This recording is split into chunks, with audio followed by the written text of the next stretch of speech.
What's good people, and welcome to the Silly, Nerdy, Sometimes Wordy podcast, and I'm your host, BK, and this is episode 40, a look back at NFL Free Agency NFC teams, my thoughts.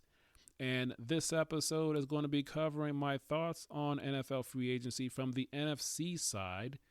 And we're focusing on new players signing with new teams and coming over via trade.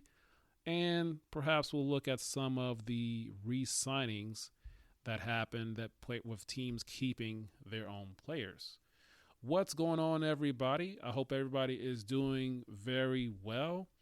And I don't have any nerdy notes, so we'll get right into it. As I said, we're focusing on the NFC side for free agency this time. Last episode, I focused on the AFC side, so you can check episode number 39 to hear about what I thought about the AFC moves. And so we're going to focus first on the NFC East, and the Dallas Cowboys, not much to talk about there. They have not done too much. Of course, their cap space is not great, so they can't do too much. And they have a lot of players to re-sign, so we'll see how that goes.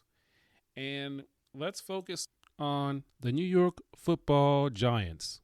They have done some things in free agency, starting with quarterback coming over from the Seattle Seahawks, Drew Lock. He signs a one-year deal worth for $5 million, up to $4.9 million guaranteed. So he will back up Daniel Jones, perhaps push Daniel Jones. We'll see.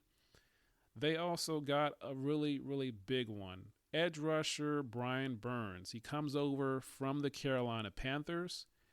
And along with that, a fifth-round pick comes with him, number 166 overall for this upcoming 2024 draft. And they also get Brian Burns an extension. So they sign him along with acquiring him. And so Brian Burns now has new money. He gets a 5-year, $150 million deal, up to $76 million fully guaranteed. He is a former first-round pick. So he gets paid life-changing money, more life-changing money. So good for him. And the Giants are sending the Carolina Panthers a 2024 second-round pick and for a fifth-round pick, which are number 39 and number 141 overall. In addition to that, they are also sending over a 2025 conditional fifth-round pick. So edge rusher coming to the Giants, that's big for them. That's going to make their defensive line very good. Should generate a lot of pressure, hopefully possibly stopping the run. And Brian Burns will be on the same defensive line as Kayvon Thibodeau, as well as Dexter Lawrence. So that is a formidable line that should be generating, like I said, a lot of pressure, a lot of sacks, and stopping the run. We'll see how it goes.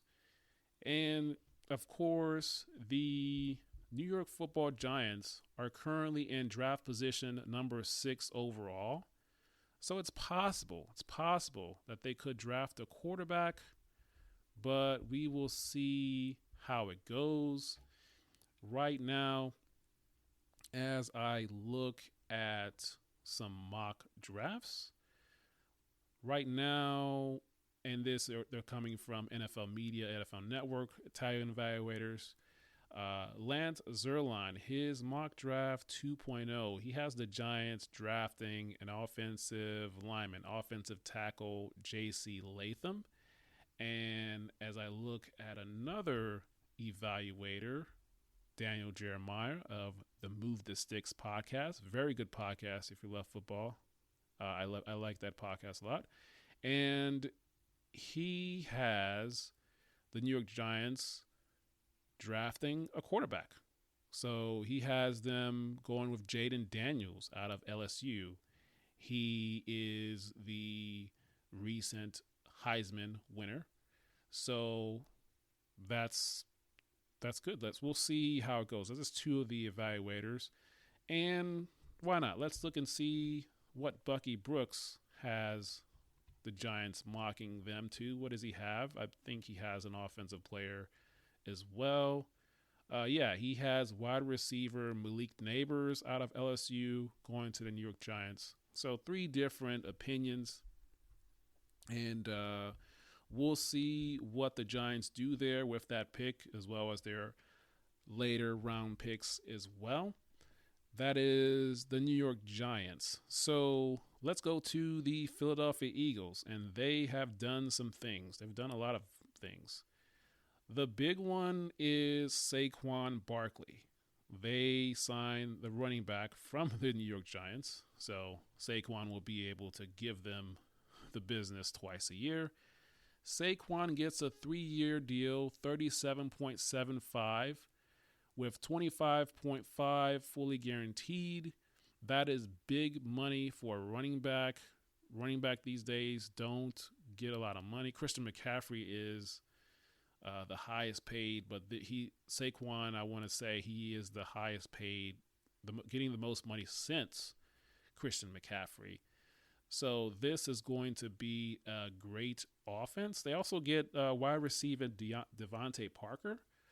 So that is going to be a great offense for the Philadelphia Eagles. Although Jason Kelce did retire, so how is that tush push going to go? We shall see.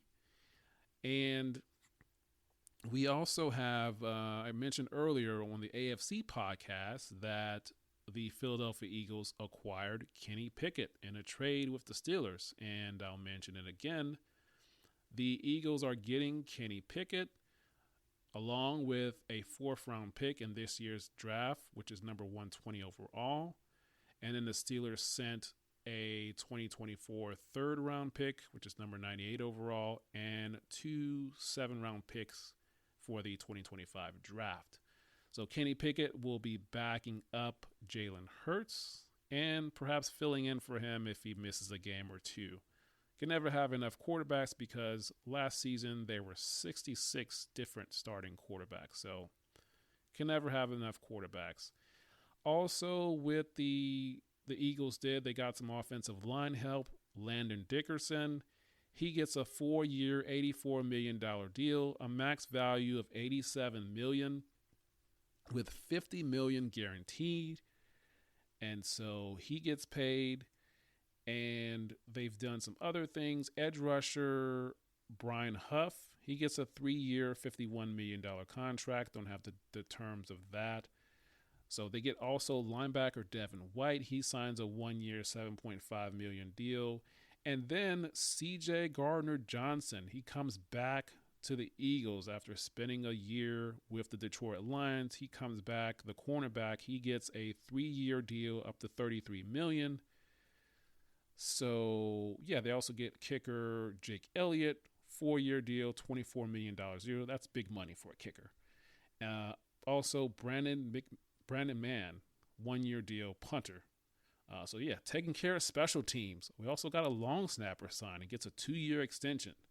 So it's taking care of the special teams, the run game, the corner, the secondary, the linebacker. So we'll see what happens. So decisions will have to be made because they have depth on that linebacker spot.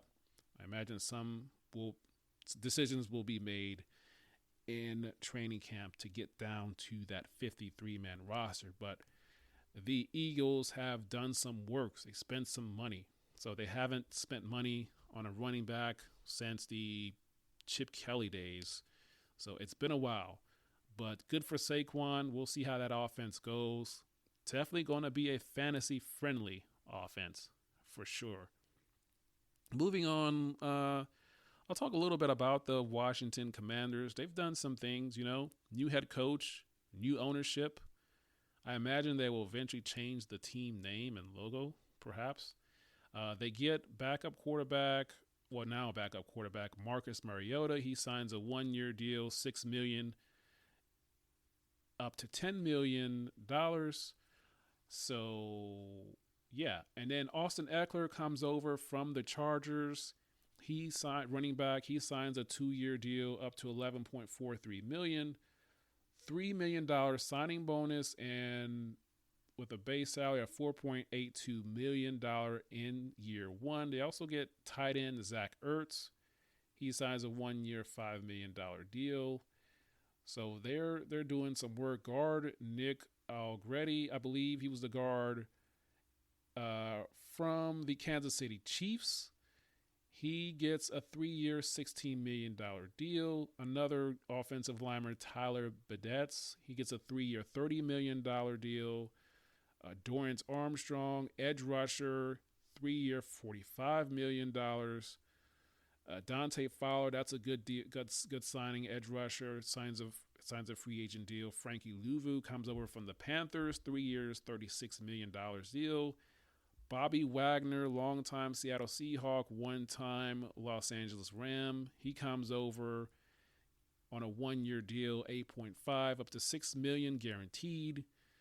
Safety Jeremy Chin coming over from the Panthers, 1-year, 4.1 deal, 3.49 guaranteed. That's a good deal.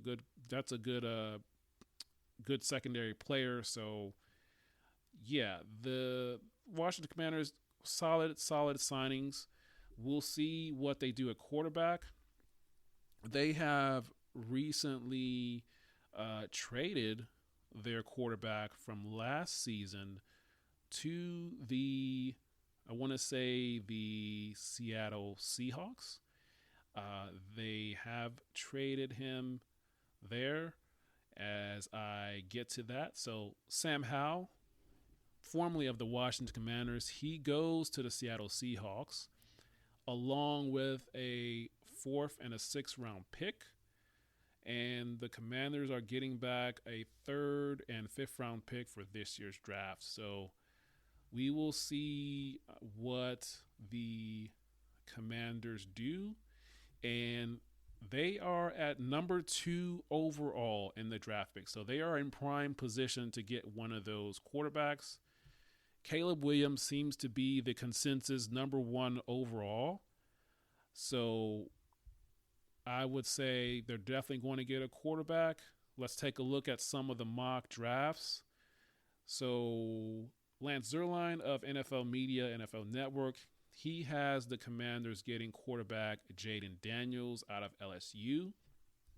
And we look at Bucky Brooks of NFL Media, NFL Network. He also has the Commanders taking Jaden Daniels of LSU. And Daniel Jeremiah, DJ, he has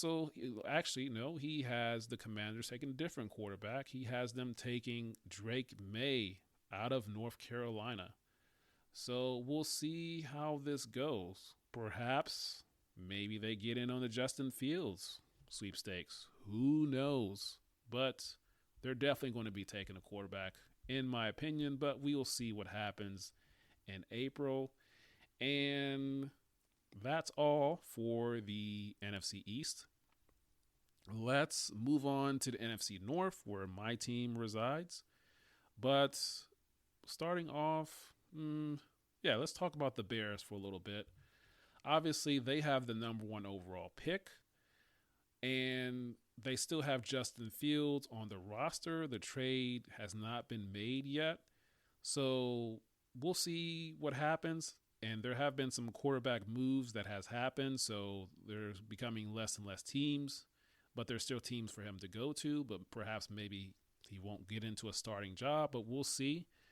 The Bears were one of the first teams to sign a free agent once the window opened, the legal tampering window opened. They got DeAndre Swift coming over from the Philadelphia Eagles.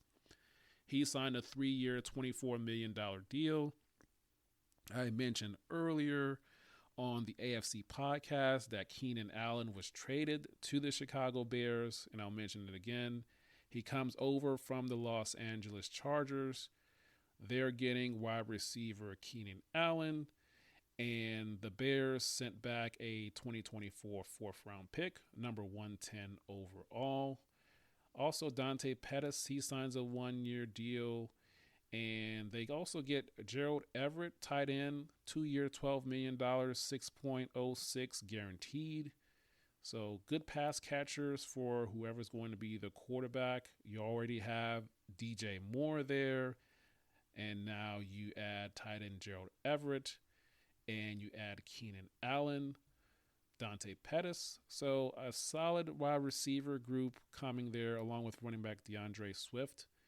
And so we'll see what they do with the draft. Most likely Caleb Williams or not. Who knows? And then we'll see. They also have, remember, a second first-round pick. So I believe the Bears have 2 first-round picks. So not only do they have number 1 overall, they have number 9 overall. So, and of course, mostly everybody has them taking Caleb Williams, number 1 overall, the quarterback out of USC. And with their second round pick, they have them taking Daniel Jeremiah has the Bears taking Romeo Odunze, wide receiver out of the University of Washington. So he has him taking a wide receiver with that 9th overall pick. And Bucky Brooks has the Bears taking Caleb Williams, number 1 overall. No surprise there. But with the number 9 pick, he has them taking an edge rusher out of UCLA, Lyle Latulu, out of UCLA. So an edge rusher on a defense. Bucky Brooks has him taking. And then Lance Zierlein has Caleb Williams going number 1 overall. But with the 9th pick, seems like Lance has a trade here. So he has the Broncos moving up to take J.J. McCarthy. So interesting. And then the Bears move back to number 12 overall to take Romeo Odunze at 12 wide receiver. So Lance has the Bears making a trade with the Broncos. The Broncos move up to 9, and then the Broncos take J.J. McCarthy. So we'll see if that actually happens. That would be interesting. And that is the Chicago Bears. Let's move on. So the Detroit Lions, I did talk about them earlier on the previous podcast about the coach and GM being extended. In terms of their free agent moves, there is, I guess, 2 I'll mention. One is a offensive guard, Graham Glasgow. He gets a 3-year, $20 million extension, so re-signing one of their players, 9.5 guaranteed. But the big one here is getting defensive tackle DJ Reader, 2-year, $27.25 million deal, $9 million guaranteed. That's a big get for them to go on that defensive line. I think that's a good player going to that team. So it's good for him. Not really happy about it because he'll be facing the Packers and getting after Jordan Love. So we'll see how that goes. And let's move over to my team, which I am an NFL owner. I have a share in the Green Bay Packers. And that is my team since 1995-96. But the Packers, we were active. And the Packers' history have not been active in free agency. They rarely do much. There's been like a few big moves that have been made in our history. Obviously, when free agency first started, Reggie White came over. That was a big deal back in the day. And then I feel like the next thing that happened was Charles Woodson came over, which ultimately helped us win the Super Bowl against the Steelers. So that was a big deal. And so we did some things. So running back Josh Jacobs comes over from the Las Vegas Raiders. He signs a 4-year, $48 million deal, 12.5 guaranteed. Also with a total signing bonus of 14.8 in year 1. And A.J. Dillon comes back. We re-sign him. However, I am sad that Aaron Jones did not stay. I was hoping that he would still be on the team to go with a 1-2 punch with Josh Jacobs. Unfortunately, he goes to a division rival. I will talk about him in a second, the team he went to. But yeah, we get running back Josh Jacobs. Another big get for us was safety Xavier McKinney coming over from the New York Giants. He signs a 4-year deal, $68 million, $25 million in year one. A safety that can play all over the field, in the box, on the outside, inside, on the slot. So he can be all over the field. So I'm excited to see how he is utilized with the new defensive coordinator, as well as Josh Jacobs pairing up with Jordan Love and those young receivers and young tight ends.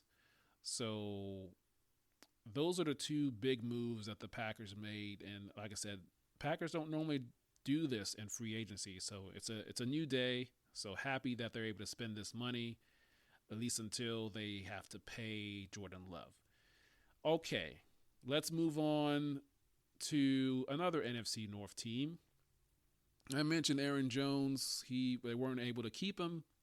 He goes over to the Minnesota Vikings hours after being released or not coming back.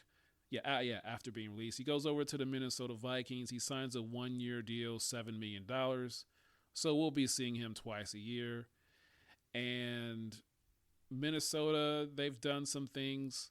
I'm going to be talking about the quarterback situation later, but obviously Kirk Cousins is no longer in Minnesota. He goes to another team, which I will talk about once I get to the NFC South. So Kirk Cousins is gone from the Minnesota Vikings. So the Vikings bring in Sam Darnold. He's been with the San Francisco 49ers recently. He signs a 1-year deal worth $8.75 million in guarantees, up to $10 million. So we will see what they do at quarterback. Some other moves that the Vikings made, nothing to... I guess the other big one was Jonathan Grenard, edge rusher, 4 years, $76 million. So big get for them because they lost Danielle Hunter. And yeah, so that is the Minnesota Vikings and the NFC North. Yeah.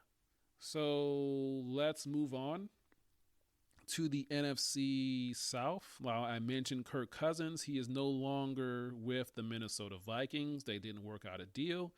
He goes to the Atlanta Falcons, and he goes there with a lot of weapons. And, of course, they said he got married in Georgia. He met his wife in Georgia. His wife's family is from Georgia. So a bit of a homecoming of sorts. So Kirk Cousins signs a 4-year deal, $180 million, with a total of $100 million in guaranteed money, $50 million in the signing bonus, $90 million in 2024, 2025, and then a $10 million in 2026. His agent was the one that broke the news. So it didn't take too long. It was a few hours into free agency day one. So Kirk Cousins is going to be the new quarterback for the Atlanta Falcons, and that makes him automatically the best quarterback in the division despite his age. Although it is interesting that the Falcons are giving him this money. He is a 36-year-old quarterback coming off an Achilles injury. So that doesn't happen, but hopefully he's been recovering well. So we'll see how this goes. And what else have the Falcons done? They also brought in wide receiver Darnell Mooney, formerly of the Chicago Bears. He gets a 3-year deal, $39 million, 26 fully guaranteed. And they also made a trade with the Arizona Cardinals. Rondale Moore, the wide receiver, he comes over from the Arizona Cardinals. And with that trade, they send former quarterback Desmond Ridder to the Arizona Cardinals. So he will be backing up Kyler Murray, and they also get Charlie Warner. He gets a 3-year deal. So we'll see how it goes for these Atlanta Falcons. They have a quarterback in place now. They have all the weapons with Drake London, Kyle Pitts, Bijan Robinson. So hopefully fantasy numbers will be aplenty, especially for Kyle Pitts. So a lot of us have been waiting to see great fantasy production coming out of Kyle Pitts, but the quarterback play has not been great. So hopefully it will finally get some good fantasy numbers out of Kyle Pitts this season. We'll see. And NFC South. Let's talk also about the Carolina Panthers. They have done some things to bolster their offensive line to help out Bryce Young. They have brought over and signed offensive guard Robert Hunt. He comes from the Miami Dolphins. He signs a 5-year deal, $100 million. He gets a $26.5 million in signing bonus. And the interesting about Robert Hunt is not really, he was a good, solid offensive guard in Miami. However, I've heard, and I kind of have the same thought, that because he's coming from the Miami Dolphins, his quarterback there was Tua Tagovailoa, and Tua got the ball out very fast, very quickly. So you haven't really been able to evaluate how good Robert Hunt is because of Tua getting the ball out so fast. So I don't think Bryce Young has a quick release like Tua does. So we will see how he holds up a little bit longer. So that's just an interesting fact that I've heard from a lot of analysts and former players, and to see how that's going to go. And another guard they brought in, so left and right side, Damian Lewis. He signs a 4-year, $53 million deal, 26.2 fully guaranteed. So they're bolstering that offensive line to protect Bryce Young. And then I mentioned earlier on an AFC podcast, Deontay Johnson comes over from the Pittsburgh Steelers via trade, along with a 7th-round pick. They send cornerback Dante Johnson back to the Steelers with a 6th-round pick, number 178 overall. So they're getting him some weapons because he needs weapons. Bryce Young does. So that's going to help him out, a weapon for him to throw to. And they also get Ashawn Robinson, defensive tackle. That's a good get. 3-year deal, $22.5 million. And another, I would say that's the ones I want to focus on for the Carolina Panthers. So offensive line help for Bryce Young, 1 wide receiver. So they desperately need a lot of help.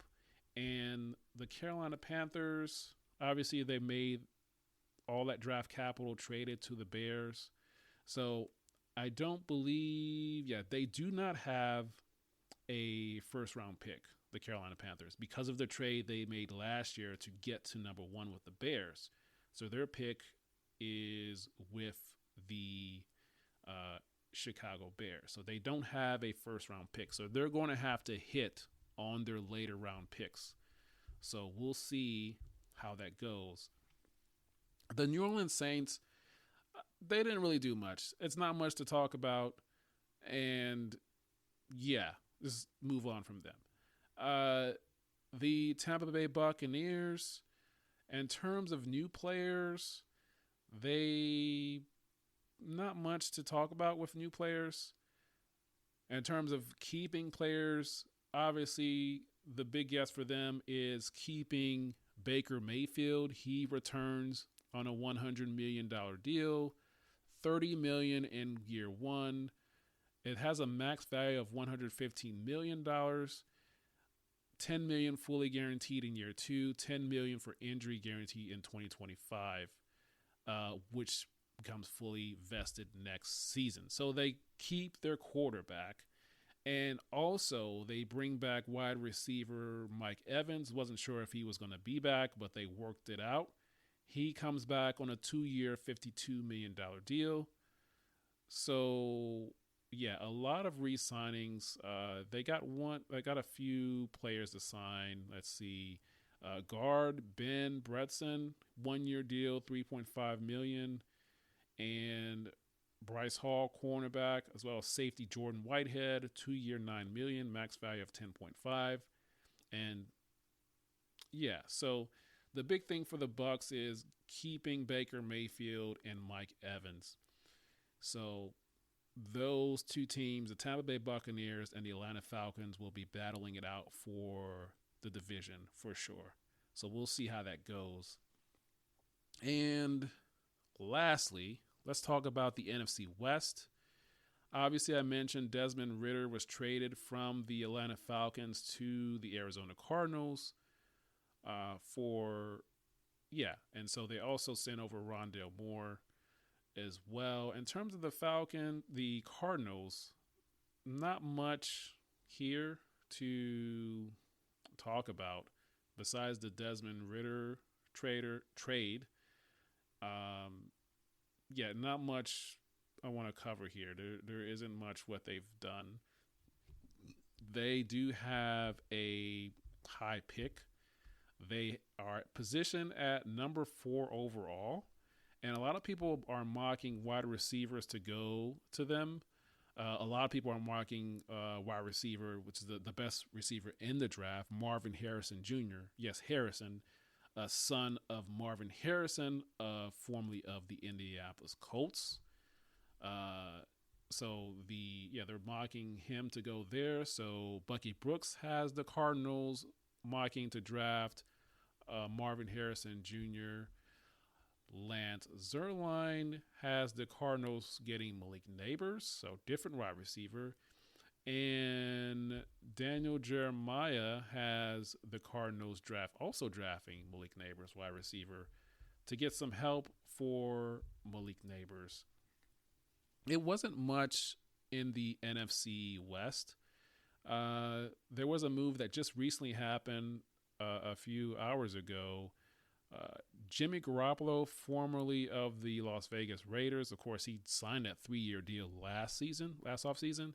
He is now going to be the backup to the quarterback in Los Angeles, which his name escapes me at the moment, formerly of the Detroit Lions. I know his name, but I can't. His name escapes me, but he's going to be the backup in Los Angeles. So that's kind of a name there, Jimmy Garoppolo to the Rams. And the Rams also get safety Cameron Curl coming over from the Commanders. He signs a 2-year deal, $13 million. And yeah, not much the Rams did here. So, and also it's worth mentioning that defensive tackle Aaron Donald has announced his retirement. So he's gone. So they're going to have to replace him. So we'll see what they do in the draft. And the Rams, I don't know if they have a first-round pick because they're still kind of recovering from that all-in season, which I did get a Super Bowl. So, the Rams do have a first-round pick. They have number 19 overall. And as we look at some of the mocks, Lance Zierlein of NFL Network, NFL Media, has the Rams making a trade with the Houston Texans, so trading back to number 23 overall for them to draft an offensive tackle, Tyler Guyton, out of Oklahoma.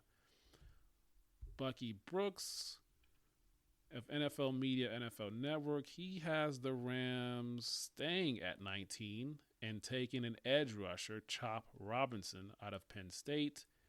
And Daniel Jeremiah, he has the Los Angeles Rams taking an offensive lineman out of Oregon, Jackson Powers Johnson. So we'll see what the Rams do there. And the San Francisco 49ers, not much there to talk about in terms of their signings. They bring in former Packer Devondre Campbell. He gets a 1-year deal.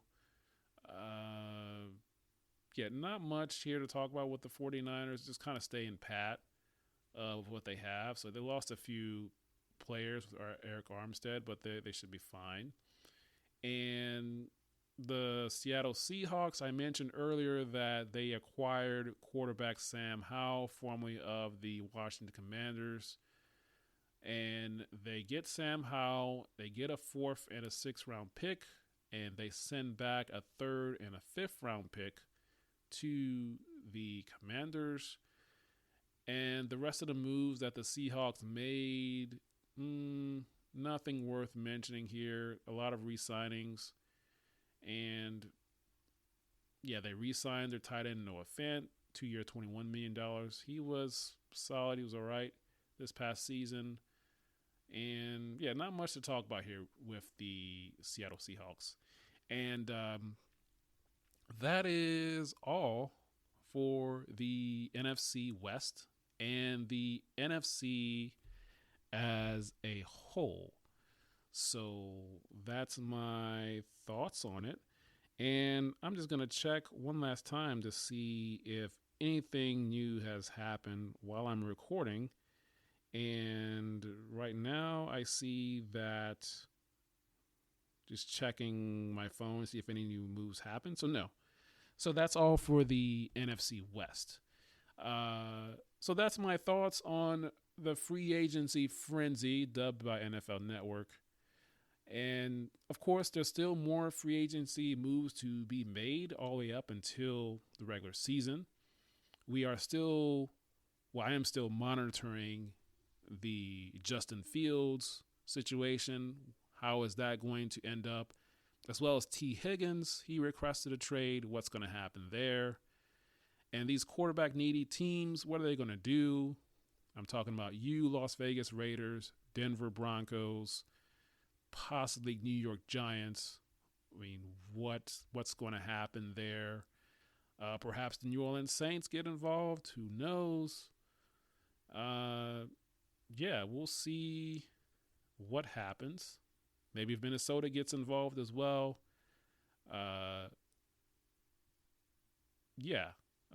New England Patriots, Washington Commanders. We'll see what happens on the draft. But that's it for today, for this episode. This was fun for me. I enjoyed it. I hope you guys enjoyed it. And please come back and see me. Again, we're on Apple Podcasts, Spotify Podcasts, Google Podcasts, iHeartRadio, Pandora, Amazon. So wherever you get your podcasts, listen, download, subscribe, like, share, tell some friends and folks and coworkers, associates about it. And that's all I have for you today. So until next time, we will talk soon.